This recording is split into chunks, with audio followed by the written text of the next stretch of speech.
اے ایمان والو، جو دنیا کا انعام چاہے تو اللہ ہی کے پاس دنیا و آخرت دونوں کا انعام ہے، اور اللہ ہی سنتا دیکھتا ہے۔ اے ایمان والو، انصاف پر خوب قائم ہو جاؤ، اللہ کے لیے گواہی دیتے رہو، اس میں تمہارا اپنا نقصان ہو یا ماں باپ کا یا رشتہ داروں کا۔ جس پر گواہی دو وہ غنی ہو یا فقیر ہو، بہرحال اللہ کو اس کا سب سے زیادہ اختیار ہے، تو خواہش کے پیچھے نہ جاؤ کہ حق سے الگ پڑ جاؤ، اور اگر تم ہیر پھیر کرو یا منہ پھیرو تو اللہ کو تمہارے کاموں کی خوب خبر ہے۔ یہ آیت کریمہ اور اس کا ترجمہ، سب سے پہلے ہم کافی دنوں کے انقطاع کے بعد پھر سے تفسیر کا یہ سلسلہ شروع کیے ہیں، تو میں سلسلہ تفسیر کو آگے بڑھانے سے پہلے ایک مرتبہ چاہوں گا کہ سارے حاضرین و سامعین مل کر ایک بار سورہ فاتحہ کی تلاوت کریں۔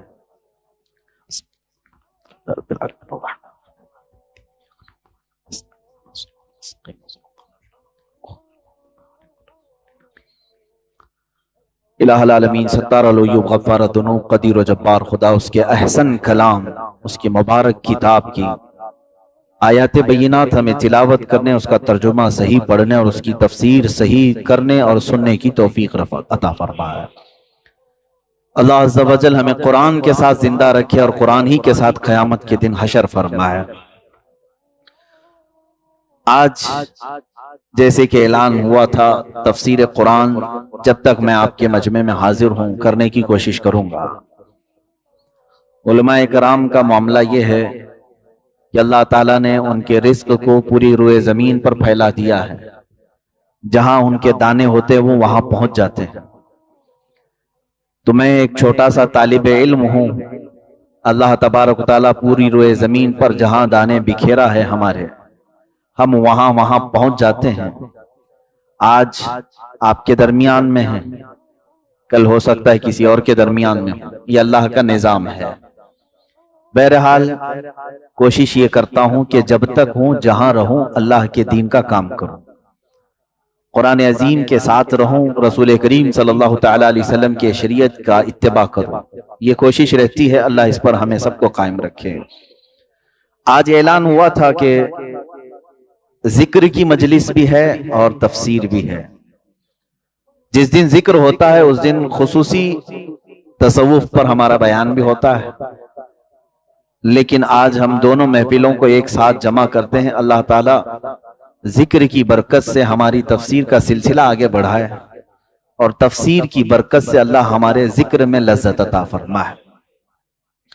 دو آیتیں میں نے تلاوت کی، اب میں پھر سے جا کر کے اس کو چیک کروں گا کہ 6-7 مہینے پہلے ہم نے کہاں چھوڑا تھا، یا ہمارے وہ سامعین پورے موجود نہیں ہیں جو کنٹینیو حاضر باش ہوا کرتے، آیتیں نوٹ کرتے ہیں۔ لیکن پھر بھی انشاءاللہ العزیز میرا غالب گمان یہ ہے کہ یہ آیتیں یہاں سے 6-7 مہینے پہلے رک گئی تھی تفسیر، اب اس کو ہم آگے بڑھاتے ہیں۔ قرآن کی سورہ نساء چل رہی ہے۔ کون سی سورہ؟ نساء۔ سورہ نساء یہ چوتھی سورہ ہے قرآن پاک کی ترتیب کے اعتبار سے۔ سورہ فاتحہ، اس کے بعد سورہ بقرہ، اس کے بعد سورہ آل عمران، پھر چوتھے نمبر پر سورہ نساء۔ نساء کا لفظ ہی بتاتا ہے یہ عورتوں کو کہتے ہیں۔ نساء جو ہے عورتوں کو کہا جاتا ہے، پوری عورتوں کے نام سے ایک سورہ نساء ہے۔ رجال مردوں کو کہتے ہیں، رجال کے نام سے کوئی سورہ نہیں آئی۔ عورتوں کے احکامات کثیر ہیں، جس کی وجہ سے قرآن عظیم میں سورہ نساء کا ایک تذکرہ ملتا ہے۔ اللہ عز و جل یوں ارشاد فرماتا ہے، جو دنیا کا انعام چاہے تو اللہ ہی کے پاس دنیا و آخرت دونوں کا انعام ہے۔ جو دنیا کا انعام چاہے اور اللہ ہی سنتا دیکھتا ہے۔ ایک بات یاد رکھیں، اس سے ملتی جلتی آیت 25ویں پارے میں اللہ تعالیٰ یوں فرماتا ہے، من کان یرید حرث الآخرۃ نزد لہ فی حرثہ، جو ہم سے آخرت کی کھیتی مانگتا ہے ہم اس کی کھیتی میں اضافہ کرتے ہیں۔ وَمَنْ كَانَ يُرِيدُ حَرْثَ الدُّنْيَا نُؤْتِهِ مِنْهَا وَمَا لَهُ فِي الْآخِرَةِ مِنْ نَصِيبٍ، اور جو ہم سے دنیا کی کھیتی طلب کرتا ہے ہم اسے بھی دیتے ہیں، لیکن آخرت میں اس کا کوئی حصہ نہیں رکھتے۔ کیا طلب کرنا چاہیے؟ اللہ عز و جل فرماتا ہے جس نے ہم سے آخرت مانگی ہم اس کی دنیا بھی دیں گے اور آخرت بھی دیں گے، اور جو صرف ہم سے دنیا طلب کیا تو اسے دنیا تو دی جائے گی لیکن آخرت میں اس کا کوئی حصہ نہیں ہوگا۔ ہم عموماً دیکھتے ہیں مانگنے میں ہم سب سے زیادہ کیا چیزیں مانگتے ہیں، تقریباً سب دنیا ہی ہم مانگتے ہیں۔ جو جو چیزیں ہم مانگتے ہیں کبھی حساب کر کے دیکھیں، دنیاوی چیزیں ہم مانگتے ہیں، اور قرآن کی صاف بات ہے جو بھی دنیا مانگ رہا ہے اللہ تعالیٰ فرما رہا ہے میں اسے دوں گا، لیکن آخرت میں اس کا حصہ نہیں رکھا جائے۔ صحیح طریقہ مانگنے کا تو اللہ تعالیٰ نے خود سکھایا ہے، ربنا آتنا فی الدنیا حسنہ وفی الآخرۃ حسنہ، اے ہمارے رب دنیا میں بھی ہمیں اچھائیاں عطا کر اور آخرت میں بھی اچھائیاں عطا کر۔ کبھی اونلی ون دنیا کی چیزیں طلب کرنا، صرف اور صرف دنیا طلب کرنا، تو یہ مسلمان کو اور مومن کو زیب نہیں دیتا۔ مثال کے طور پر ہم اپنے کاروبار کی بھلائیاں چاہتے ہیں، کون نہیں چاہتا؟ دعا کریں کہ دکان اچھی چل جائے، دنیا ہی تو مانگا۔ آپ کہتے ہیں میرا گھر اچھا بن جائے، دنیا ہی تو مانگا۔ آپ یہ کہتے ہیں میرے پیسوں میں برکت ہو جائے، دعا کریں، دنیا ہی تو مانگا۔ اولاد نہیں ہے، اولاد کی دعا کر دیں، اولاد دنیا ہے۔ اچھی بیوی مل جائے، دنیا ہے۔ جائیداد مل جائے، دنیا ہے۔ یہ ساری چیزیں دنیا ہیں میرے عزیزوں۔ میں یہ نہیں کہتا کہ صرف دنیا مانگنا ناجائز ہے، بلکہ مانگ سکتے ہیں آپ۔ خود میرے آقا صلی اللہ علیہ وسلم نے فرمایا خیر متاع الدنیا المرأة الصالحہ، دنیا کا سب سے بہترین سامان اگر کچھ ہے دنیا میں سے تو وہ نیک بیوی ہے۔ تم مانگ سکتے ہو دنیا میں، لیکن صرف دنیا کے اوپر ڈیپینڈ رہ جانا اور آخرت کبھی نہ طلب کرنا، یہ احمق آدمی کی علامت ہے، بے وقوف ہے۔ وہ 4 دن کے لیے تو مانگ لیا اور لاکھوں کے سال کے لیے کچھ نہیں مانگا، جہاں اسے اتنی لمبے عرصے کی زندگی گزارنا ہے کہ جس کا اینڈ کوئی ہے ہی نہیں، آخرت۔ وہاں تو سورج بھی ختم ہو گیا، چاند بھی ختم ہو گیا۔ دن یہاں جو گنتے ہیں سورج کی وجہ سے گنتے ہیں، سورج ہی ختم ہو گئے، چاند ہی ختم ہو گئے، نہ دن ہو رہی ہے نہ رات۔ وہاں تو دنوں کا حساب بھی نہیں ہوگا، کتنے سال تک تمہیں رہنا ہے، اس کے لیے کبھی اتنا نہیں مانگا۔ یہ مختصر سی زندگی کے لیے مانگا، جو آج ہے پتہ نہیں کل بھی چلی جا سکتی ہے۔ ہم نے تو دیکھا ہے کہ صبح بات کی ہے اور شام میں ان کا لاشا قبرستان میں نہیں ملتا ہے، نہیں ہوتے، اچانک موتیں آئی، صبح ناشتہ کر کے نکلے ہوئے ہیں، شام میں ان کا جنازہ ان کے گھر سے نکلا ہوا ہے۔ کیا یہ حالات نہیں ہے؟ تو اس مختصر سی زندگی کے لیے ہم بہت مانگتے ہیں، دعا بھی کرتے ہیں۔ مانگو میرے عزیزوں، لیکن انصاف کا تقاضا یہ ہے کہ عقل رکھنے والا بندہ وہاں کی طلب کرتا ہے جہاں اسے زیادہ دن رہنا ہے، لمبا عرصہ۔ یہاں ایک حدیث میں یہ بھی سنا دوں آپ کو، اللہ کے حبیب صلی اللہ تعالی علیہ وسلم نے فرمایا، اس سے قبل بھی شاید میں نے بتایا ہوگا، 2 راستے ہیں۔ دوزخ کا راستہ بہت خوبصورت ہے، دوزخ کا راستہ بہت خوبصورت ہے، اور جنت کا راستہ کانٹوں بھرا ہوا ہے، تکلیف دہ ہے۔ دونوں کی یہ منزل، یعنی راستے میں بتا رہا ہوں، دوزخ اس کا راستہ بہت خوبصورت دکھتا ہے لیکن منزل بہت خراب ہے، اور جنت کا راستہ کانٹوں بھرا ہے لیکن منزل بہت حسین ہے۔ مرضی تمہاری، صرف اگر تمہیں راستہ ہی چاہیے تو دوزخ کے راستے پر چلتے ہوئے جاؤ گے، آج یا کل کٹ جائے گا راستہ، اور جب منزل پہنچو گے پھر آگ کے شعلے تمہارا استقبال کر رہے ہیں، اور وہ کتنے سال تک وہ بھی نہیں معلوم۔ ہاں، جنت کا راستہ کانٹوں بھرا تو ہے، تکلیفیں تو ہیں، نمازوں کی پابندیاں ہیں، حلال کھانا ہے، اور تمہیں شریعت اسلامیہ کے دائرے میں رہ کر کے عمل کرنا ہے۔ یہ سخت تو لگتا ہے، کٹھن تو ہے، لیکن جیسے ہی منزل آئے گی ساری تھکان اتر جائے گی، ساری پریشانیاں ختم ہو جائیں گی۔ جب جنت منزل مل جائے، اب آپ کے اوپر فیصلہ ہے، صرف راستہ تمہیں آرام کا چاہیے یا منزل اچھی چاہیے، یہ دیکھ کر کے چلو۔ اب اس کی مثال ایسی ہے کہ آپ کو میں دنیاوی طریقے سے ایک مثال بتاؤں۔ 1 کلومیٹر کا ایک راستہ ہے، 2 راستے یہاں پر بنے ہوئے ہیں، 1 کلومیٹر کے 2 روڈ ہیں۔ ایک روڈ کنکریوں سے بھرا ہوا ہے، لیکن جہاں یہ روڈ اینڈ ہوتا ہے، ختم ہوتا ہے، ایک بہت ہی حسین باغیچہ ہے جس میں پھل ہیں، ندی ہیں، بہت ٹھنڈی ہوائیں ہیں، لیکن راستہ پورا کنکریوں سے بھرا ہوا ہے، 1 کلومیٹر چلنا ہے۔ ایک دوسرا راستہ ہے، بہت ہی اچھا راستہ ہے، کوئی کنکری نہیں، کوئی کانٹے نہیں، اچھا لگ رہا ہے، لیکن جہاں یہ ختم ہوتا ہے منزل بہت بھیانک ہے، وہاں سڑی ہوئی بدبوئیں آ رہی ہیں، کانٹے بکھرے ہوئے ہیں اور لاشیں ہیں، بدبو بھری ہوئی ہے۔ مجھے بتاؤ عقل رکھنے والا کون سا راستہ اختیار کرے؟ وہ کنکریوں بھرا راستہ چننے والا عقل مند ہے، اس لیے کہ چلنا ہی تو ہے 1 کلومیٹر، اس کے بعد تو حسین باغیچہ میرا استقبال کر رہا ہے۔ اور بے وقوف وہ بندہ ہے جو صرف راستے کو دیکھا کہ یہ حسین لگ رہا ہے، آرام کا لگ رہا ہے، چل پڑا، لیکن منزل بہت ہی بھیانک پا لیا۔ سیم یہی مثال جنت اور دوزخ کی ہے۔ وہی اللہ تعالیٰ فرماتا ہے قرآن پاک میں، جس نے صرف ہم سے دنیا مانگی ہم اس کو دنیا دے دیں گے۔ کفار و مشرکین کو اللہ دنیا دیتا ہے، تمہیں بھی دے گا، لیکن آخرت میں تمہارا حصہ نہیں رکھا جائے گا۔ اور جس نے ہم سے آخرت مانگی، اللہ فرماتا ہے اسے دنیا میں برتنے کو بھی دیا جائے گا اور آخرت میں بھی دیا جائے گا، تو فائدے میں یہی رہیں گے۔ اسی لیے ہمیشہ ایک دعا یہ کرو، میں بہترین دعا آپ کو بتاتا ہوں جو اولیاء کاملین کی سب سے بڑی دعا تھی۔ کیا مانگنا چاہیے زندگی میں کیا مانگنا چاہیے؟ یعنی مانگنے کے لیے ہمارے پاس بہت ساری چیزیں ہیں، کیا مانگیں؟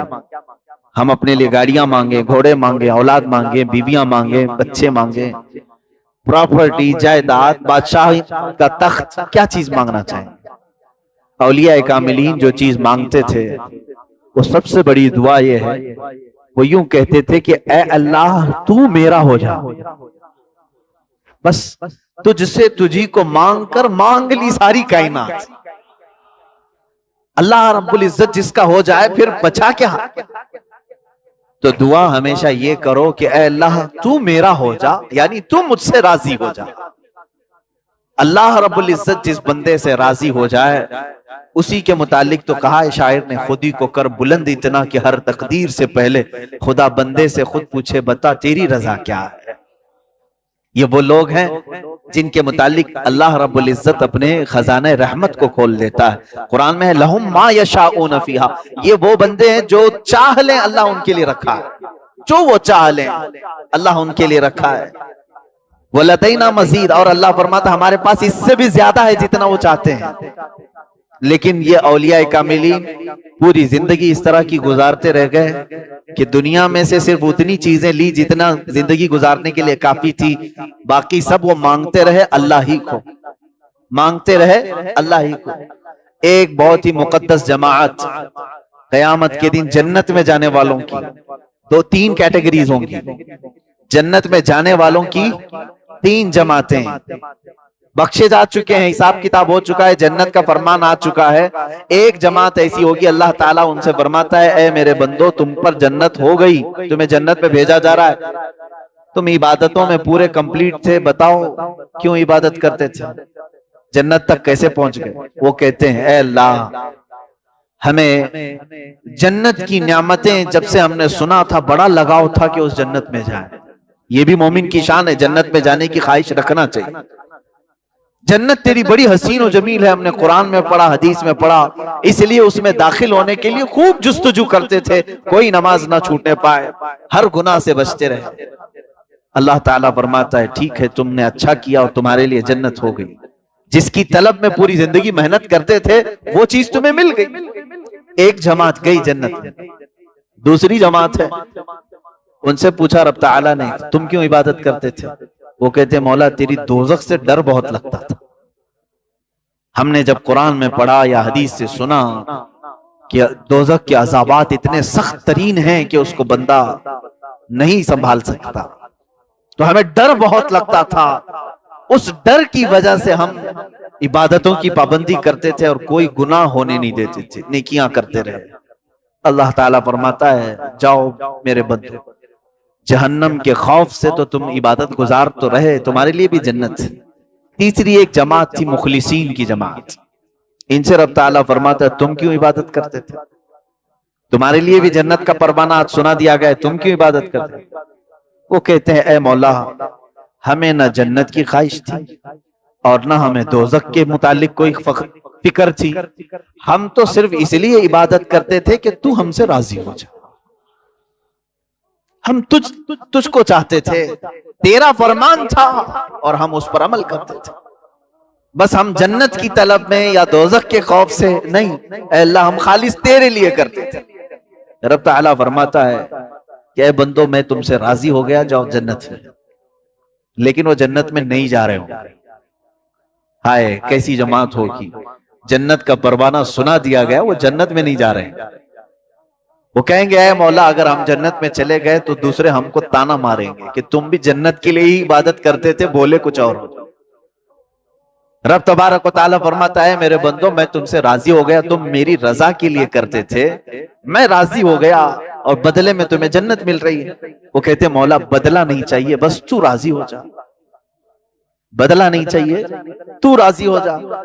یہاں تک کہ روایات میں آتا ہے کہ فرشتوں کو حکم ہوگا ان کو بیڑیاں ڈالو اور جنت میں لے جاؤ، ان کو کھینچ کر کے جنت میں لے جاؤ۔ یہ وہ بندے ہیں جو اللہ سے اگر کچھ مانگتے تھے تو اللہ ہی کو مانگتے تھے، تو ہمارا ہو جا۔ میرے عزیزو آج کے اس آیت کریمہ سے بھی یہی سیکھو کہ مانگنے کے لیے ہزاروں چیزیں تمہارے پاس ہیں، عقل مند بندہ وہ ہے جو اللہ سے اللہ ہی کو مانگے، اے اللہ تو میرا ہو جا۔ اور ہم نے بزرگان دین کی زندگیوں میں دیکھا ہے، بلکہ حدیث آپ کو میں بتا دوں، اللہ کے حبیب صلی اللہ تعالی علیہ وسلم نے ارشاد فرمایا من کان للہ کان اللہ لہ، جو اللہ کا ہو گیا اللہ اس کا ہو گیا۔ یہاں تک کہ حدیث قدسی ہے، یہ حدیث قدسی کہتے ہیں فرمان اللہ کا ہے، زبان نبی کونین کی ہے صلی اللہ علیہ وسلم۔ حضور صلی اللہ علیہ وسلم نے بیان کیا لیکن وہ کلمے اللہ کے۔ اس حدیث قدسی میں اللہ فرماتا ہے ایک بندہ مجھ سے قریب ہوتا ہے، قریب ہوتا ہے، اتنا قریب ہوتا ہے کہ میں اس کا ہاتھ بن جاتا ہوں جس سے وہ پکڑتا ہے۔ کون کہہ رہا ہے؟ اللہ عز و جل۔ رب تعالیٰ فرماتا ہے میں اس کی زبان بن جاتا ہوں جس سے وہ بولتا ہے، میں اس کے کان بن جاتا ہوں جس سے وہ سنتا ہے۔ اللہ تبارک و تعالیٰ یہ ارشاد فرما رہا ہے یہ حدیث قدسی میں، تو بندہ اپنے آپ کو اتنا قریب کرتا ہے، اتنا قریب کرتا ہے کہ اللہ رب العزت اس کے اعمال کو اپنا عمل فرما رہا ہے۔ بدر کے وہ صحابہ جب تیر چلا رہے تھے اور کفار و مشرکین کو تہس نہس کر رہے تھے، بعد میں آیتیں نازل ہوئی، اللہ تعالیٰ نے فرمایا وما رمیت اذ رمیت فلم تقتلوہم ولکن اللہ قتلہم۔ دو الگ الگ جگہ سے میں پڑھ رہا ہوں۔ حضور صلی اللہ علیہ وسلم سے رب تعالیٰ فرماتا ہے تیر جو چلایا وہ آپ نے نہیں اللہ نے چلایا، فلم تقتلوہم ولکن اللہ قتلہم، اے صحابہ تم نے نہیں قتل کیا، ہاتھ تمہارا تھا، اللہ نے قتل کیا۔ ان کے عمل کو اللہ اپنا عمل فرما رہا ہے۔ یہ وہ مقام ہے جس کی طلب ہر مسلمان کو ہونی چاہیے، ہر مومن کو ہونی چاہیے۔ اے اللہ مجھے اس مقام تک پہنچا دے جہاں میرا چلنا پھرنا ہر چیز تیری رضا کے مطابق ہو جائے۔ یہ کب ہوتا ہے؟ جب سچی طلب ہو۔ اور قرآن پاک میں اللہ فرماتا ہے من کان یرجو لقاء اللہ، جو اللہ تبارک و تعالیٰ سے ملاقات کی امید رکھتا ہے، یقین رکھتا ہے، اسے چاہیے کہ وہ نیک اعمال میں لگ جائے۔ فَلْيَعْمَلْ عَمَلًا صَالِحًا وَلَا يُشْرِكْ بِعِبَادَةِ رَبِّهِ أَحَدًا، وہ اللہ رب العزت کے ساتھ کسی دوسرے کو اپنا خدا شریک نہ ٹھہرائے اس کے ساتھ، اور اعمال صالحہ میں دن رات لگ جائے، جسے یہ امید ہے کہ وہ اپنے رب سے ملنا چاہے، اپنے مولا سے ملاقات کرنا چاہے۔ میرے عزیزو اس آیت کا پورا خلاصہ میں یہ بتا رہا ہوں کہ دنیا میں اگر کچھ مانگو تو آخرت کی طویل زندگی میں اللہ کی رضا مانگو، اللہ کی رضا مانگو۔ ایک بزرگ ہیں حضرت امام حسن بصری رضی اللہ تعالیٰ، بڑی پتے کی بات ہے، اور ایک روایت حضرت رابعہ بصریہ رضی اللہ تعالیٰ عنہ ملتی ہے۔ ایک صاحب آئے اور ان سے کہا کہ ہمارے لیے دعا کر دیں، غالباً حضرت رابعہ سے کہا کیا دعا کروں؟ انہوں نے کہا کہ دعا کر دیں اللہ مجھ سے راضی ہو جائے۔ ابھی میں نے کہا نا دعا تو یہی کرنا چاہیے، اللہ مجھ سے راضی ہو جائے۔ تو بھڑک گئی، کہا یہ دعا کروا رہے مجھ سے اللہ تجھ سے راضی ہو جائے؟ میں دعا تو کروں گی لیکن پہلے یہ بتا کیا تو بھی اللہ سے راضی ہے؟ کیا تو بھی اللہ سے راضی ہے؟ تو وہ ڈر گئے، انہوں نے کہا کہ ماں بھلا بندہ بھی کوئی اللہ سے ناراض ہوتا ہے؟ کون ہے وہ؟ کس کی مجال ہے، کس کی جرت ہے کہ وہ اللہ سے ناراض ہے؟ انہوں نے کہا لاکھوں بندے ہیں۔ کہا کیسے؟ کہا یہ ناراضگی کی علامت نہیں ہے کہ جب وہ موسم گرمی کا دیتا ہے تو کہتے ہائے کیسی گرمی ہے، برداشت سے باہر ہو گئی، جبکہ وہ مولا کہہ رہا ہے میں کسی کو اس کی طاقت سے زیادہ کوئی چیز ڈالتا نہیں۔ اگر تم اس کی یہ تمام قدرت سے راضی ہوتے تو اس کے موسموں کی شکایت نہیں کرتے۔ ایک بزرگ چلتے پھرتے راستے میں انہوں نے صرف اتنا کہہ دیا تھا، بارش آ رہی تھی، ارے یہ کیسے بے موسم کی بارش آئی؟ کبھی ہوتا ہے گرمیوں کے دنوں میں بارش آئی، غیب سے انہیں ندا آئی کہ اے بندے کیا اب تو فیصلہ کرے گا کہ بارش کب ہونا چاہیے اور کب نہیں ہونا چاہیے؟ وہ اتنا روئے کہ تقریباً 40 سال تک انہوں نے اپنا چہرہ آسمان کی طرف نہیں کیا۔ حقیقت میں میرے عزیزو آج اللہ کی رضا ہم چاہ تو رہے لیکن کبھی ہم نے یہ سوچا میں بھی اس کے ہر چیز سے راضی ہوں؟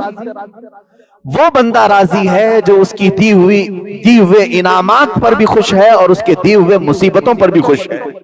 لیکن یہاں ہوتا نہیں ہے، بندہ مصیبتوں پر ناشکری کرتا ہے اور انعامات پر اسے بھول جاتا ہے۔ انعامات ملتے ہیں، خوشیاں آتی ہیں، کہتا میں نے کمایا میں نے کمایا، کبھی یہ نہیں کہتا ھذا من فضل ربی، یہ میرے رب کے فضل سے ہے۔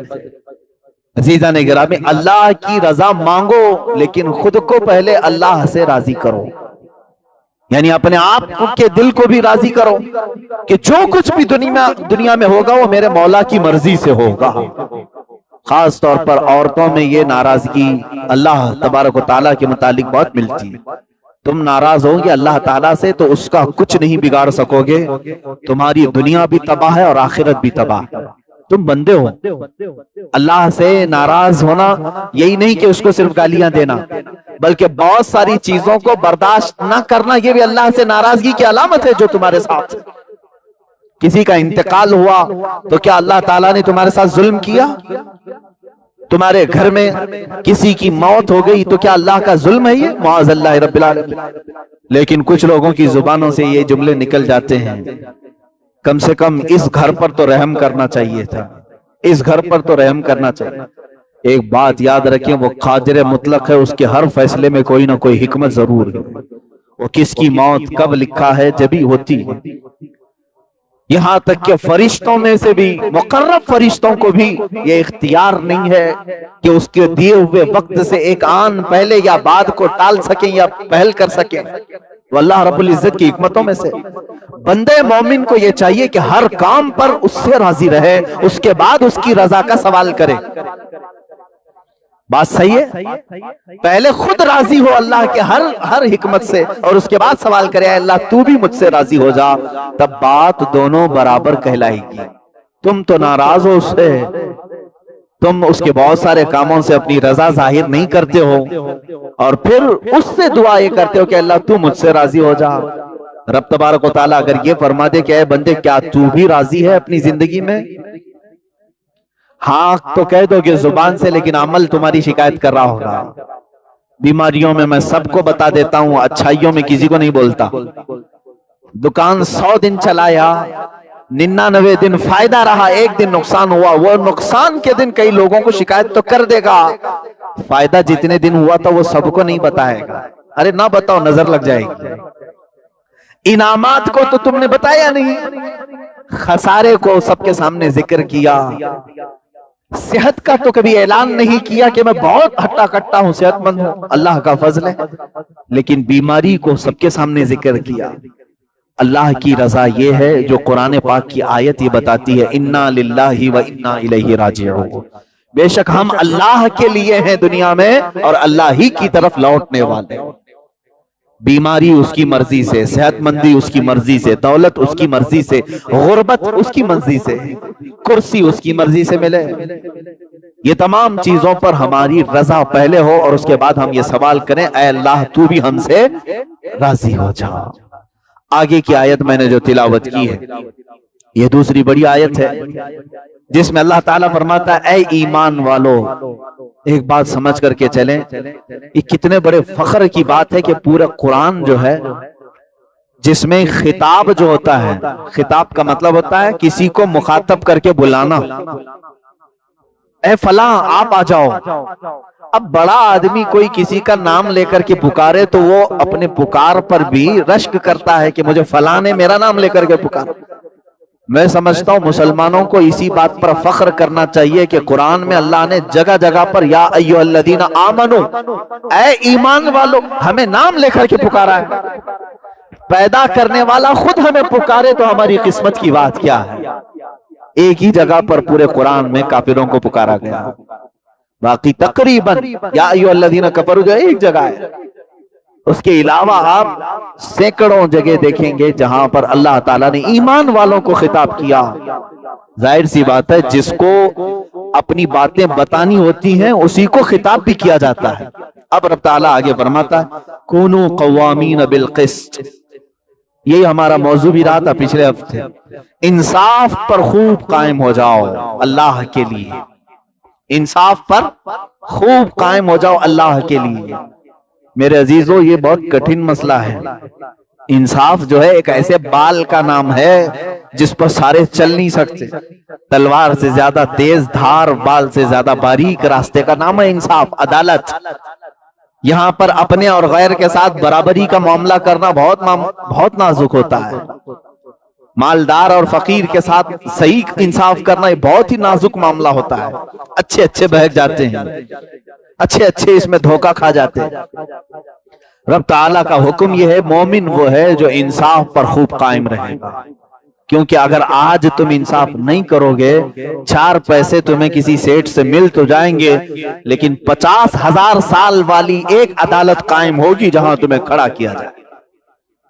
وہ قیامت کا دن ہوگا، وہ ایک دن 50,000 سال کے برابر کا، وہاں تو تمہیں انصاف سے گزرنا ہی پڑے گا۔ اور وہاں ایسا ہے انصاف، قرآن کہتے ہیں فَمَن يَعْمَلْ مِثْقَالَ ذَرَّةٍ خَيْرًا يَرَهُ وَمَن يَعْمَلْ مِثْقَالَ ذَرَّةٍ شَرًّا يَرَهُ۔ تم اگر ذرہ کسے کہتے ہیں؟ ایٹم، ذرہ، فزکس وغیرہ پڑھنے والے طلبہ کو معلوم ہونا چاہیے ذرہ کس کو کہتے ہیں۔ ذرہ جو ہے جس کو مائکروسکوپ سے بھی دیکھا جائے تو بہت چھوٹا دکھتا ہے، وہ ذرہ ہے۔ اور اللہ تعالیٰ فرماتا ہے تم نے ذرے کے برابر بھی اگر نیکی کی ہے، قیامت کے دن وہ بھی میں تمہارے سامنے لاؤں گا، اور ذرے کے برابر بھی اگر برائی کی ہے تو وہ بھی تمہارے سامنے لاؤں گا۔ سب چیزیں لائی جائیں گی۔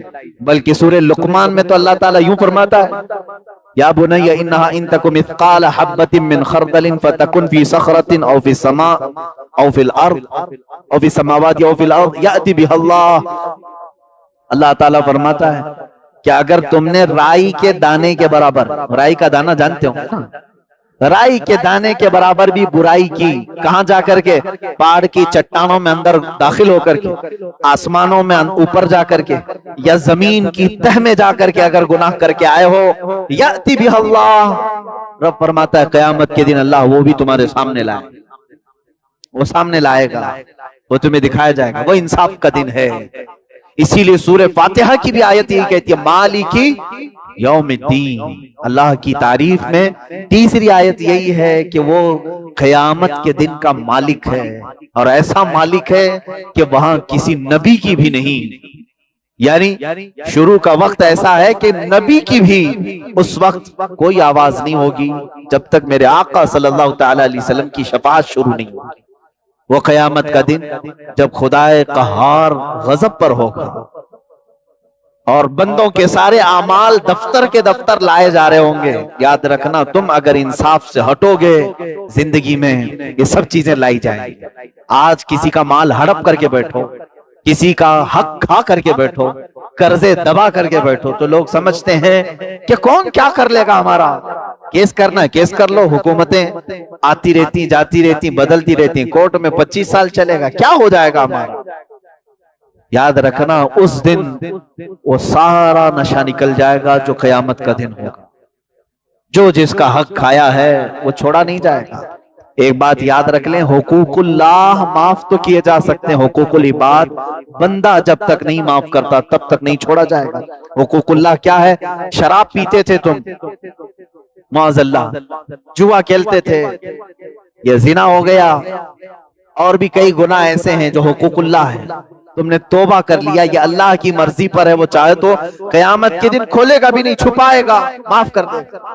لیکن ایک حقوق العباد ہے، فلاں کا پیسہ پکڑ کر کے رکھا ہے، فلاں کی جائیداد ہڑپ کر کے رکھا ہے، کسی کا کچھ لے کر کے رکھا ہے، یہ مت سمجھنا قیامت کے دن ارحم الراحمین سب معاف کرے گا۔ رب تعالی جہاں ارحم الراحمین ہے وہیں اللہ انصاف کو سب سے زیادہ قائم کرنے والا ہے۔ قیامت کے دن انصاف قائم کیا جائے گا، اس مظلوم کو بلایا جائے گا، تیرا حق اس نے دنیا میں لیا تھا، وہ کہے گا ہاں مولا، کیا تو اسے معاف کرتا ہے؟ ارے وہ دن کون معاف کرے؟ وہ کہے گا نہیں مولا، مجھے اس کی نیکیاں چاہیے، دلائی جائیں گی پوری نیکیاں، اگر کم پڑے تو یہ مظلوم بندہ کہے گا میرے گناہ اٹھا کر کے اس پر ڈال دے۔ اللہ تعالیٰ فرمائے گا اس کے گناہ اٹھاؤ اور حق مارنے والے کے سر پر ڈالو۔ کچھ ایسے لوگ ہوں گے، نمازی، حاجی، سب کچھ ہوں گے، لیکن حق مار کر کے آئے ہوں گے، نیکیاں سب بٹ چکی ہوں گی، دوسروں کے گناہ اٹھا چکے ہوں گے اور دوزخ میں جا رہے ہوں گے۔ دنیا میں نیکیاں کرتے تھے لیکن حقوق العباد میں گرفتار تھے۔ اسی لیے میرے عزیزو، انصاف کو پوری طور پر قائم رکھو۔ انصاف کا مطلب صرف یہ کورٹ کچہری کا انصاف نہیں، اپنی ذات کے ساتھ بھی انصاف کرو، اپنی اولاد کے ساتھ بھی، اپنے پڑوسیوں کے ساتھ بھی، معاملات سب کے ساتھ جو بھی آئیں گے انصاف قائم رکھو۔ مزدوروں کے ساتھ انصاف تمہارا الگ ہے، تمہاری بیویوں کے ساتھ تمہارا انصاف الگ ہے، ان کے ساتھ ظلم نہ ہونے پائے، تمہاری اولاد کے ساتھ انصاف الگ ہے، ہر چیز میں پکڑ ہو سکتی ہے۔ تم اپنی کمپنی چلا رہے ہو، مزدور میں کسی کی بھی ناحق تم نے تنخواہ کاٹ لی، کسی کو اس کی ڈیوٹی سے زیادہ کام لے لیا اور اس کو اس کی اجرت نہیں دی، اسی ایک نا انصافی کی وجہ سے قیامت میں تمہاری نیکیاں دینی پڑ جائیں گی۔ بیوی رکھا تھا اور اس کو کام کی مشین سمجھ کر کے سب کرواتا تھا، وہ ناراض تھی۔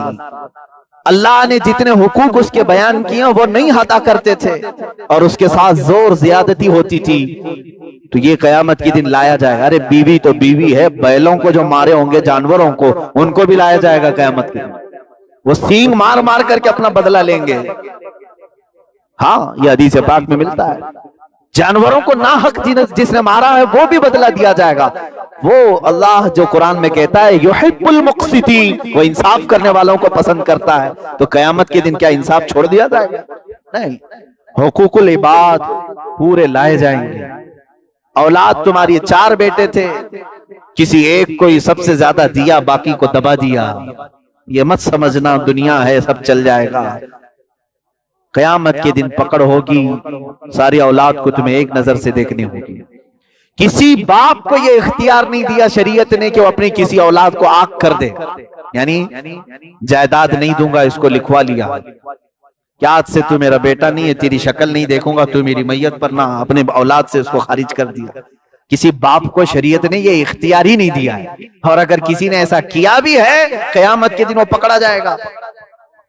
بیٹے نے اپنے باپ کے ساتھ جو کچھ بھی کیا ہے وہ سزا بھگتے گا، لیکن دنیا میں تم اس کی وراثت میں اور اس کے حقوق میں ایک پیسہ بھی نہیں رکھ سکتے۔ باپ کو بہنوں کا حق مارا گیا، کئی جگہوں پر دیکھا گیا ہے، ان کی شادی بیاہ کے بعد بھائی کہتے ہیں ارے اس کی شادی میں بہت سارا خرچہ تو ہو گیا، اب ابا کی جائیداد میں ان کو نہیں دیں گے، حق مار کر کے بیٹھے ہوئے، نمازوں پہ نمازیں ہیں، اور اپنی سگی بہنوں کا حق مار کر کے حج پر جا رہے ہیں۔ یہ کیسا حج ہے؟ چوہے کھا کر کے بلی حج کو چلی ہے، جو محاورہ ہے۔ اسی طرح سے کئی لوگ کرتے ہیں، ان کی عبادتیں نہیں، وہ حقوق العباد میں گرفتار ہیں۔ حقوق العباد کا مطلب ہے بندوں کے حقوق پورے ہونے چاہیے، اور اللہ تعالیٰ قرآن میں فرماتا ہے کونوا قوامین بالقسط، اے ایمان والو انصاف پر پورے کے پورے اتر جاؤ، پورے کے پورے۔ حتیٰ کہ میں آپ کو بتاؤں اپنے جسم کے ساتھ بھی ہمیں انصاف کرنا ہے، جسم کے ساتھ بھی انصاف ہے۔ حضور صلی اللہ تعالیٰ علیہ وسلم کی بارگاہ میں 3 صحابہ آئے جو قسمیں کھا رہے تھے حضور کی عبادت کو دیکھ کر۔ ایک صحابی نے کہا میں رات بھر آج سے نہیں سوؤں گا، عبادت ہی کروں گا۔ ایک نے کہا میں کنٹینیو روزے رکھوں گا۔ ایک نے کہا میں آج سے کبھی کسی عورت کو چھوؤں گا نہیں، میری بیوی کو بھی چھوڑ دوں گا۔ حضور صلی اللہ تعالی علیہ وسلم باہر آئے اور فرمایا کون کون ہے جو تم میں اس طرح کی قسمیں کھا رہا تھا؟ انہوں نے کہا یا رسول اللہ صلی اللہ علیہ وسلم آپ کی عبادتوں کو دیکھ کر کے ہم نے اس طرح کہا، جب آپ معصوم ہو کر رات بھر عبادت کرتے ہیں تو ہم تو اور زیادہ عبادت کرنا چاہیے۔ حضور اکرم صلی اللہ تعالی علیہ وسلم نے فرمایا ان علیک جسمک لجسمک حق، اللہ کے حبیب صلی اللہ علیہ وسلم فرماتے ہیں بے شک تم پر تمہارے جسم کا بھی حق ہے، تمہارے اوپر تمہارے جسم کا بھی حق ہے۔ اللہ کی عبادت کرو تھوڑی رات اور اپنے جسم کو آرام بھی دو، اور اگر تم نے اس کو جلا کر اس کو تکلیف میں ڈال کر کے رکھا تو پھر یہ جسم بھی قیامت کے دن تمہارے خلاف مقدمہ کرے۔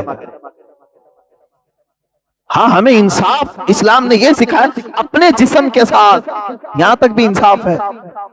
جو چیزیں تمہارے جسم کی ضروریات تھیں اس کو روک نہیں سکتے، تو یہیں سے سمجھ میں آتا ہے جنہوں نے اپنے ہاتھوں ہلاکت کیا، اپنی گٹکا کھا کھا کھا کر کے پورا منہ سڑ گیا، یاد رکھنا تم نے کس کے ساتھ ظلم کیا؟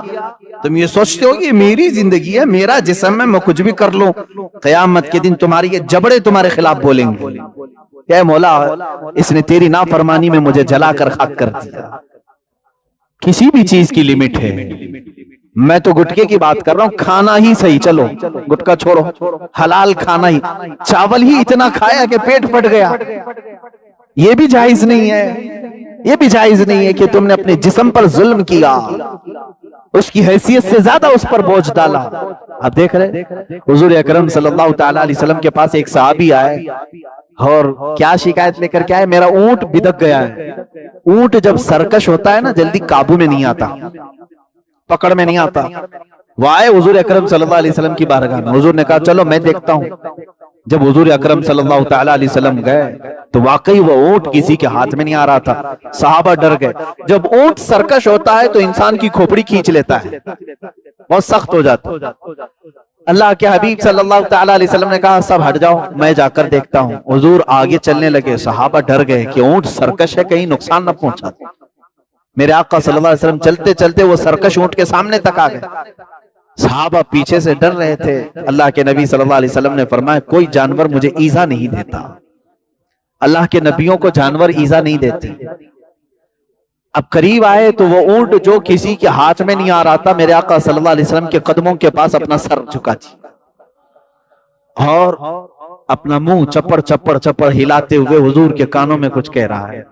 میرے آقا صلی اللہ تعالی علیہ وسلم نے سنا، اس کے بعد بلایا اونٹ کے مالک کو، صحابی تھے، کہا کہ اونٹ تیری شکایت کر رہا ہے، تو اس پر بوجھ زیادہ ڈالتا ہے، اس کو کھانا کم دیتا ہے، تیری ناانصافی کی شکایت کر رہا ہے۔ تو آج سے یہ عہد کر میرے پاس کہ اس سے اتنا ہی کام لے گا جتنا اس کو کھلاتا ہے، یا اگر کام زیادہ لیا تو کھانا بھی زیادہ دے دے۔ حضور اکرم صلی اللہ تعالی علیہ وسلم کا حکم ہوا تو انہوں نے اختیار کیا، قبول کیا، کہا کہ ہاں مجھ سے یہ خطا ہو گئی، میں اسے کم دیتا تھا اور کام زیادہ لیتا تھا، آج میں توبہ کرتا ہوں میرے آقا، میں انصاف پورا کروں گا۔ اتنا کہا اس صحابی نے، وہ اونٹ خود چل کر کے اس صحابی کے پاس گیا۔ اسلام تو انصاف جانوروں کے ساتھ بھی سکھایا۔ میرے عزیزو، مومن وہ ہے جو انصاف کے ترازو پر پورا اترے۔ آپ کو یہ چاہیے کہ انصاف خالی کورٹ کچہری کی بات نہیں کر رہا ہوں، یہ تو بکی ہوئی چیزیں ہیں، یہاں کچھ بھی ہو سکتا ہے۔ تم خود اپنے جسم کے ساتھ، اپنی روح کے ساتھ انصاف کرنا سیکھو کہ میں عدل کروں اپنے جسم کے ساتھ، میری عبادتوں کے ساتھ، میرے رب کے ساتھ۔ اب ایک اور سب سے بڑی ناانصافی میں آپ کو بتاؤں، دنیا کی ایک مثال میں آپ کو بتاؤں۔ آپ صبح مجھے کھانا دیے، دوپہر میں کھانا دیے، رات میں کھانا دیے، پیسے بھی دیے، گھر بھی دیا، سب چیزیں دی۔ دوسرے دن آپ نے کہا کہ آئیے تھوڑا سا کام ہے، میں کہا نہیں آتا تمہارے پاس۔ آپ کیا کہیں گے؟ یہ بہت بڑا احسان فراموش آدمی، اس کو اتنا کھلایا بھی، گھر بھی دیا، پیسے بھی دیا، آج ایک بار بلایا آیا نہیں، اس کو کیا کہیں گے؟ احسان فراموش۔ اللہ ہمیں احسان فراموش نہ بنائے۔ لیکن میرے عزیزو، اپنے اندر اتر کر کے سوچو، جو مولا تمہیں ماں کے پیٹ سے اب تک تمہاری تربیت اور پرورش فرما رہا ہے. تمہارے دنیا میں آنے سے پہلے ہی اس نے ماں کے سینے میں تمہارے لیے دودھ رکھ دیا تھا. تمہارا رزق پہلے اس نے بنایا تمہارے آنے سے پہلے. ہم تو اپنے گھر آنے والے مہمان کے گھر میں آنے کے بعد کھانا پکاتے ہیں. ہمارے پیدا ہونے سے 3 ماہ پہلے ہی جب ماں کا حمل 7ویں مہینے میں آتا ہے دودھ بننا شروع ہو جاتا ہے. دنیا میں بچے کے آنے سے 3 مہینے پہلے دودھ کا پروسیس شروع ہو گیا. کیوں؟ نیا مہمان گھر دنیا میں آ رہا ہے, اس کے کھانے کا پہلے سے انتظام, جو ہمارے رزق کا 3 ماہ پہلے ہی انتظام کرتا ہے. اور پھر جوانی آ گئی. آج تک رب تبارک و تعالیٰ نے مفت میں اپنی کائنات کی سانسیں ہمیں عطا کی. اگر خرید کر کے تمہیں سانس لینا ہوتا, پر ڈے 1 سلنڈر جاتا, تمہارا کتنا خرچہ ہوتا پتا ہے؟ اس نے تمہیں مفت اپنی انعامات دیے. اور پھر اس نے آواز لگائی حی علی الصلاۃ. بندہ کہتا ہے میں نہیں آؤں گا. تم نے ناانصافی کی. کس کے ساتھ؟ اپنے پیدا کرنے والے کے ساتھ. حقیقت ہے یا نہیں؟ انصاف پر پورے قائم ہو جاؤ, اپنے ساتھ بھی اور اپنے مولا کے ساتھ بھی. حق تو یہ تھا کہ مولا اگر چاہتا تو یوں ارشاد فرماتا ہے میرے بندے میں نے تجھے جسم دیا ہے, میں تیرے جسم کے اندر روح چلا رہا ہوں. اللہ اگر چاہتا تو یہ حکم دیتا کہ سارے انعامات میرے یوز کر رہا ہے تو 24 گھنٹے میں 12 گھنٹے میری بارگاہ میں بیٹھ, 12 گھنٹے تو دنیا میں اپنے کام کاج کر. نہیں, رب تعالیٰ کے احکام کو اگر دیکھو گے 24 گھنٹوں میں سے اس نے جو تمہیں بلایا ہے اپنے دربار میں وہ کل ملا کر کے 1 گھنٹہ ہوتا ہے.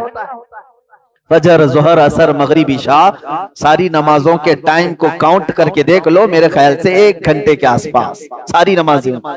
24 گھنٹوں میں سارے انعامات دینے والے نے 23 گھنٹے تمہیں دیے اور 1 گھنٹے کی اللہ تبارک و تعالیٰ نے تمہیں فرمایا میری عبادت کرو. یہ کتنی بڑی ناانصافی خود ہم اپنے خالق کے ساتھ کر رہے ہیں. کیا ہم مومن ہیں؟ قرآن کا یہی حکم میں کافی ہے. میں نے پوری آیت تلاوت نہیں کی, صرف اتنی آیت کا اتنا حصہ. اللہ فرماتا ہے کونوا قوامین بالقسط. اللہ فرماتا ہے اے ایمان والو انصاف پر پورے کے پورے اتر جاؤ. شہداء للہ, اللہ کے لیے گواہی دیتے ہوئے. اب آگے کی باتیں آتی ہیں, آگے کی باتیں گواہی کے متعلق آتی ہیں کہ گواہی دینے والے کیسے ہوں, کس کے لیے ہوں. اب یہاں پر گواہی کئی طریقے کی. گواہی کیا ہے؟ ظلم ہوتا ہوا دیکھا اور آپ گواہی دیں, یہ تو دنیاوی گواہی ہے. جانتے ہیں سب سے بڑی گواہی کیا ہے؟ سب سے بڑی گواہی یہ ہے کہ بندہ یہ کہے اللہ کے سوا کوئی معبود نہیں. ہم کہتے ہیں نا اشہد اللہ الہ الا اللہ, میں گواہی دیتا ہوں کہ اللہ کے سوا کوئی معبود نہیں. دوسری سب سے بڑی گواہی ہے کہ محمد صلی اللہ علیہ وسلم اللہ کے رسول. یہ 2 ہی گواہی ایسی ہیں جو سب سے الگ ہیں, سب سے الگ ہے, اور یہی بارگاہ رب العزت میں قبول بھی ہے. یہ 2 گواہی. گواہی کے اصول الگ ہیں میرے بھائی. آپ جانتے ہیں مرڈر ہو گیا, کورٹ میں کیس چلنے لگا, آپ وٹنس بن کر کے گئے, جج کیا پوچھے گا؟ کیا تو حادثے کے وقت وہاں موجود تھا؟ پوچھے گا کہ اور حادثہ ہوتے ہوئے تو نے دیکھا؟ اگر آپ کہو نہیں دیکھا بھی نہیں, میں تھا بھی نہیں, تو جج صاحب آپ سے کہیں گے پھر آیا کیوں گھر پہ بیٹھ؟ معاملہ تو یہی ہونا چاہیے. گواہی دینے کے لیے اس جگہ پر بھی ہونا چاہیے اور آئی وٹنس جس کو کہتے ہیں آنکھوں سے دیکھا ہوا بھی ہونی چاہیے. لیکن دنیا کی 2 گواہیاں ایسی ہیں جس میں یہ نہیں پوچھا جاتا. آپ کہہ رہے ہیں اللہ کے سوا کوئی معبود نہیں, آپ سے نہیں پوچھا جائے گا کیا تو نے اللہ کو دیکھا ہے. اب یہاں سے جو گواہی کے اصول ہیں وہ میں آپ کو بتاتا ہوں. آپ سے یہ پوچھا جائے گا, آپ سے یہ پوچھا جائے گا تم گواہی دیتے ہو اللہ کے سوا کوئی معبود نہیں, کیا تم نے دیکھا اللہ کو؟ کیا جواب دو گے؟ گواہی کے لیے ضروری کیا ہے؟ دیکھنا ضروری ہے. تم دیکھے نہیں اور گواہی دے رہے ہو. جانتے ہیں یہ سوال ہوگا اور جواب ہم کیا دیں گے جانتے ہیں؟ قیامت میں یہ امت مصطفیٰ گواہی دے گی ہم نے نہیں دیکھا, ہمارے رسول نے دیکھا, اور رسول کی گواہی پر ہم گواہی دے رہے ہیں. اللہ تبارک و تعالیٰ کی بارگاہ میں ہم کیا کہیں گے؟ ہم نے دیکھا تو نہیں, ہمارے رسول نے دیکھا. اب دیکھو اگر رسول کے معراج کے جو منکر ہیں وہ کیا کہیں گے؟ حضور کی معراج کے کچھ لوگ منکر ہیں، انہوں نے اللہ کو دیکھا ہی نہیں۔ میاں جب انہوں نے بھی نہیں دیکھا، کسی نے بھی نہیں دیکھا، تو گواہی کس بات کی دو گے؟ یہ قرآن میں دوسرا پارہ جہاں سے شروع ہوتا ہے وہیں پر اللہ تعالیٰ نے جو آیتیں بیان فرمائیں، تفسیر پڑھ کے دیکھ لیں، امت یہ کہے گی مولا ہم نے نہیں دیکھا، ہمارے رسول نے دیکھا، ہمارے رسول نے دیکھا۔ بس اسی بات پر تمہاری گواہی قبول ہو جائے گی، کیونکہ اللہ کو معلوم ہے ما زاغ البصر وما طغى، یہ رسول نے تو ایسے دیکھا ہے مولا کو کہ ان کی پلک بھی نہیں جھپکتی تھی۔ پوری ذات خداوندی کو معراج کی شب ایسے دیکھا ہے۔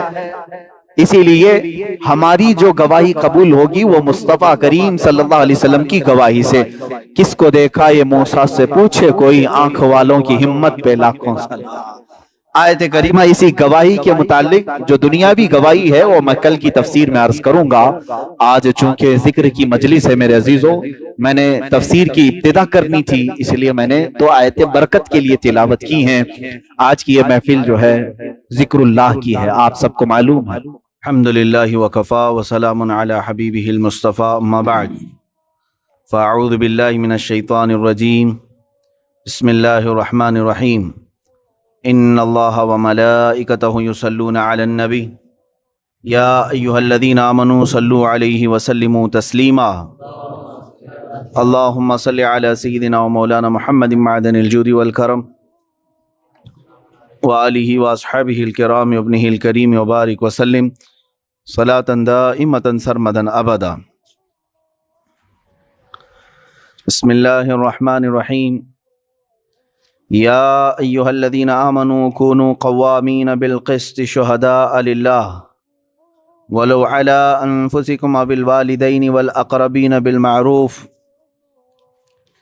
ان یکن غنیا او فقیرا فاللہ اولی بہما فلا تتبعوا الہوى ان تعدلوا وان تلووا او تعرضوا فإن اللہ کان سمیعا بصیرا وإن تلووا أو تعرضوا فإن اللہ کان بما تعملون خبیرا۔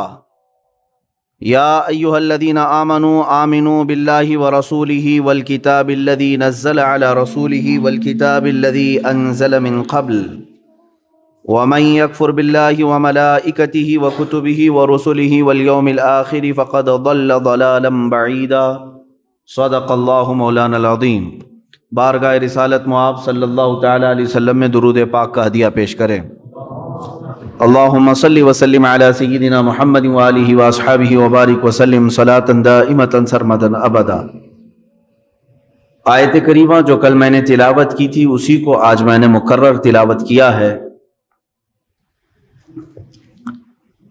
جس کا ایک ٹکڑا آپ کے سامنے موجود تھا۔ اللہ تبارک و تعالیٰ فرماتا ہے اے ایمان والو انصاف پر خوب اتر جاؤ، انصاف پر خوب قائم ہو جاؤ اللہ کے لیے، اللہ کے لیے گواہی دیتے ہوئے، چاہے اس میں تمہارا اپنا نقصان ہو یا ماں باپ کا یا رشتہ داروں کا۔ یہاں سے بات چل رہی ہے گواہی کے متعلق۔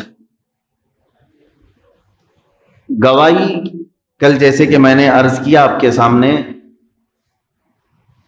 انگلش میں اس کو وٹنس کہتے ہیں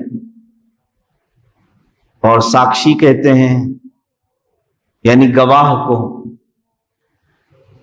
اللہ رب العزت کے لیے گواہی دینا یہ کیا معنی ہے یہاں پر؟ اس کے دو معنی بتائے گئے۔ ایک تو میں نے آپ کو کل بتایا تھا کہ سب سے بڑی گواہی یہ ہے کہ اللہ کے ایک ہونے کی بات کرنا، یہ سب سے بڑی گواہ ہے۔ دوسری بڑی گواہی یہ ہے کہ میں گواہی دیتا ہوں محمد صلی اللہ علیہ وسلم اللہ کے رسول ہیں، آخری رسول۔ حضور اکرم صلی اللہ تعالیٰ علیہ وسلم کی نبوت اور رسالت کی گواہی دینا یہ دنیا کی سب سے بڑی دوسری گواہی ہے۔ اب سنیں، یہ گواہی دینے کے وقت معاملات ایسے ہوتے ہیں کہ کبھی تمہارے اپنے دشمن ہو جائیں، کبھی رشتہ دار بھی دشمن ہو جائیں، ہو سکتا ہے ماں باپ دشمن ہو جائیں۔ یہ ان لوگوں کے لیے ہے جو نئے ایمان لاتے ہیں تو ان کے گھر والے سب ان کے خلاف کھڑے ہو جاتے ہیں۔ آج بھی جب کوئی نیا اسلام میں داخل ہوتا ہے تو اس کے پیچھے اس کے پورے گھر والے رشتہ دار سب پڑ جاتے ہیں۔ اس کو یہی کہتے ہیں نا دھرم دروہی، یعنی یہ ہمارے دین اور ہمارا مذہب چھوڑ کر کے جا رہا ہے تو اس کو مارو، اس کو پکڑو، اس کو سزائیں دو۔ مکہ میں بھی یہی کیا ان لوگوں نے، کفار مکہ، مشرکین مکہ، یہاں تک کہ حضرت صہیب رضی اللہ تعالیٰ عنہ صحابی رسول ہیں، ان کے متعلق یہ ملتا ہے کہ وہ جب حضور اکرم صلی اللہ تعالیٰ علیہ وسلم پر ایمان لائے اور مدینہ طیبہ ہجرت فرمانے لگے تو ان کے اپنے والدین نے بھی ان کا سارا سامان چھین لیا اور کہا کہ اگر تم محمد صلی اللہ تعالیٰ علیہ وسلم کی بات پر ان کے دین میں جا چکے ہو اور ان کے وطن جانا چاہتے ہو تو ہم اپنے وطن سے تمہیں جھلا وطن کرتے ہیں، گھر سے بے گھر کرتے ہیں، مالدار یہ مال جائیداد سب سے تمہیں بے گھر کرتے ہیں۔ تو کبھی ایسا ہوتا ہے کہ اللہ اور اس کے رسول کی گواہی دینے پر یہ مصیبتیں آ سکتی ہیں، یہ ان لوگوں کے لیے ہیں جو دائرہ اسلام میں داخل ہو رہے ہیں۔ اب رب تعالیٰ فرماتا ہے گواہی دیتے چاہے اس میں تمہارا اپنا نقصان ہو، وَلَوْ عَلَىٰ أَنفُسِكُمْ، تمہارا اپنا نقصان بھی ہو سکتا ہے۔ ایمان کی بات کرنے والے کو شاعر نے بہت اچھے انداز میں یہ بتایا ہے، یہ شہادت گہے الفت میں ہے، قدم رکھنا لوگ آسان سمجھتے ہیں مسلمان ہونا۔ یعنی لا الہ الا اللہ کہہ جانے کے بعد آپ تو الحمدللہ پیدائشی مسلمان ہیں، آپ نے جب بھی کلمہ پڑھا تو آپ کو دقت نہیں آئی کبھی، آپ کے ماں باپ مومن تھے، مسلمان تھے، آپ کا گھرانہ اسلام میں تھا، لیکن یہ حالات ان کے ساتھ ہوتے ہیں پورا گھر کفرستان ہے، ایک بندہ اللہ کی گواہی دے رہا ہے، ایک گھر کا بندہ حضور اکرم صلی اللہ تعالیٰ علیہ وسلم کی رسالت کی گواہی دے رہا ہے تو اس کے ساتھ کیا معاملات ہوتے ہیں؟ پورا گھر دشمن ہو کے کھڑا ہو جاتا ہے۔ اب اس میں کس کا نقصان ہے؟ اس کا سب سے پہلے تو اس کی اپنی ذات کا نقصان ہے اس سے، اور وہ رب تعالیٰ فرما رہا ہے اے ایمان والو، اب ایمان لائے ہو تو گواہی دیتے رہو اللہ کے سوا کوئی معبود نہیں، محمد صلی اللہ علیہ وسلم اللہ کے رسول ہیں، چاہے اس میں تمہاری اپنی جان کا بھی نقصان کیوں نہ ہو، تمہارا اپنا نقصان ہو، اوil والدین والاقربین، یا ماں باپ کا یا رشتہ داروں کا۔ اللہ کے لیے جب گواہی دینے کی بات آئے، ماں باپ ہوں، رشتہ دار ہوں، سب ایک سائڈ ہوں گے، پہلے رب ذوالجلال کی بات ہوگی۔ ظاہر سی بات ہے، ترتیب میں اگر دیکھیں گے آپ کے رشتہ داروں میں دنیا میں سب سے بڑا حق آپ کے اوپر کس کا ہے؟ آپ کے ماں کا، پھر باپ کا، یہ ترتیب رکھی گئی ہے۔ پھر آپ کی بیوی کا حق ہے آپ کے اوپر، عورت ہو تو اس کے لیے شوہر کا حق سب سے پہلے ہے، اور اس کے بعد پھر بھائیوں کا، بہنوں کا، بھانجوں کا، بھتیجوں کا، اسی طرح پڑوسیوں کا، یہ ترتیب چلی آ رہی ہے۔ لیکن پوری ذات انسانی کو اگر دیکھیں، ہم پر سب سے پہلا حق کس کا ہے؟ تو سب سے پہلا حق اللہ رب العزت کا ہے، کیونکہ پیدا ہی اس نے کیا ہے، دنیا میں لایا ہی اس نے ہے، تو سب سے پہلا حق ہمارے اوپر کس کا ہے؟ اللہ رب العزت۔ تو اللہ کے لیے پھر ساری رشتہ داریاں ختم ہو سکتی ہیں۔ جہاں میرے مولا کی بات آئے تو پھر دنیا کی کوئی رشتہ داری اس میں خلل اندازی نہ ڈال سکے، یہ بات یاد رکھیں۔ اب اللہ رب العزت کی وحدانیت کی گواہی دینے پر تمہارا نقصان ہو یا تمہارے ماں باپ چھوٹ جاتے ہیں، چھوٹنے دو، رشتہ دار چھوٹتے ہیں، چھوٹنے دو، اسی میں تمہاری بھلائی ہے، اس لیے کہ یہ ماں باپ، یہ رشتہ دار جن کو دیکھ کر کے تم ہو سکتا ہے تھوڑے دنوں کے لیے ایمان کو چھپا دو، میں ایمان لاؤں گا تو پتہ نہیں میرے ماں باپ کیا سمجھیں گے، میرے رشتہ دار کیا کہیں گے، یہ کچھ نہیں کہیں گے، یہ تمہارے مرنے کے بعد تو تمہیں گڑھے کے اندر ڈال کر کے چلے آئیں گے۔ کوئی ہے ان میں سے ہمارے قبر میں آ سکتا ہے؟ عزیز سے عزیز چاہنے والی ماں ہی کیوں نہ ہو، ہماری قبر میں وہ بیٹھے گی، 1 گھنٹہ بیٹھے گی، بند کر کے جانے کے بعد ہمارے ساتھ کوئی نہیں۔ میرے عزیزوں، مسلمان کا یہی عقیدہ ہے، جس نے تمہیں عدم سے ہست میں لایا ہے، مطلب تم کچھ نہیں تھے اور تمہیں ایک ذرہ بنایا ہے وہ اللہ رب العزت۔ اب یہاں سے جاؤ گے پھر بھی تمہیں اس کا ہی سامنا کرنا ہوگا، تمہارے والدین اور رشتہ داروں کا نہیں، اللہ رب العزت۔ اس کی حکومت اس وقت بھی تھی جب ہم ماں کے پیٹ میں تھے، اس کی حکومت آج بھی ہے جب ہم روئے زمین پر ہیں، اس کی حکومت اس وقت بھی ہوگی جب ہم قبر میں جائیں گے، اس کی حکومت اس وقت بھی ہوگی جب میدان محشر میں اٹھائے جائیں گے۔ تو تمہیں اس سے بھاگ کر کے تو کہیں جا ہی نہیں سکتے ہو۔ اب اسی لیے چند صحابہ کی مثالیں میں آپ کو بتا دوں. پہلی گواہی ہے، ہو سکتا ہے یہ جتنی بحث میں کر رہا ہوں یہ میری بحث ان بچوں کے لیے کام آئے گی جو نئے نئے اسلام میں آئے، یا ان عورتوں کے لیے، ان بچیوں کے لیے یہ ضرور کام آئے گی جو اسلام میں آئے ہیں کفرستان سے، پورا خاندان کفر میں شرک میں مبتلا ہے، اور صرف وہ دائرہ اسلام میں آئے، ان کے لیے یہ حوصلے کی بات ہو سکتی ہے. میرے عزیز یاد رکھنا، قرآن نے پہلی مرتبہ یہ کہہ دیا اللہ کے لیے گواہی دیتے رہو، چاہے اس میں تمہارا اپنا نقصان ہو یا رشتہ داروں کا ہو یا ماں باپ کا ہو. اللہ تبارک و تعالیٰ پھر اس بندے